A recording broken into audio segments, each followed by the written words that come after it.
Alright, here's another update of the yz250f. Finally got it into a rolling chassis. It's taken quite a bit of work to get to this point, but here is the powder coated frame, which turned out super sweet, and a fully rebuilt shock. It's a nice new bumper, all charged up. Wheels all clean, tire, my donated sprocket. Looks right at home. Not too bad. Got this chain block down here. Looks like it was a new old stock piece for like $10 on eBay.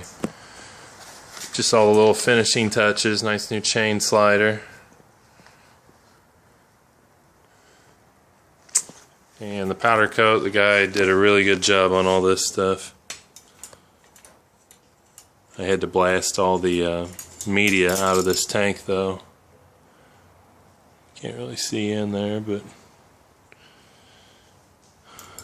that was the only trick, is trying to get all the media out of this oil bag.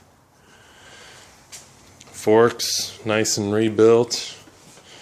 So my crowning achievement here is this front brake, which if you'll notice, you know, it's nice and clean and has all the little doodads, the little bleeder cover,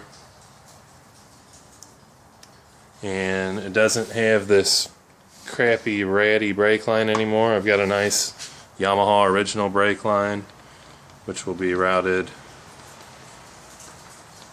like that. And I've got all the little brackets to mount here and here.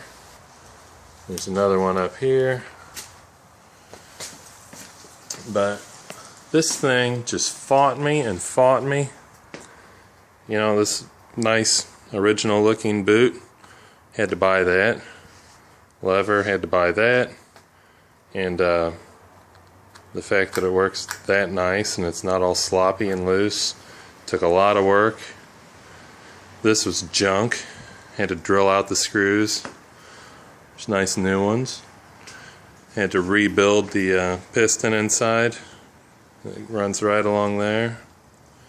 And then spend about an hour trying to bleed the brakes, which I finally figured out. When you fill all this stuff up, don't even try pushing fluid through.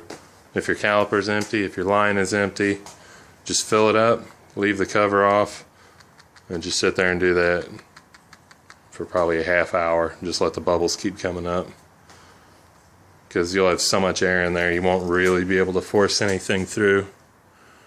So the more you know. Bars are not perfect, but you know what? These bars and these adapters were free.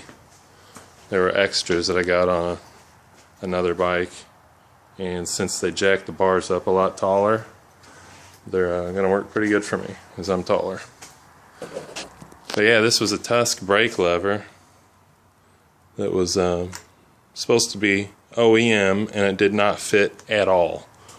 I had to sleeve it, I had to drill it for the little spring that goes inside. Took a lot of work, but in the end it looks just like an original Yamaha clutch perch, so it'll be fine. And then of course here's my 2011 setup that's going to have the hot choke up here.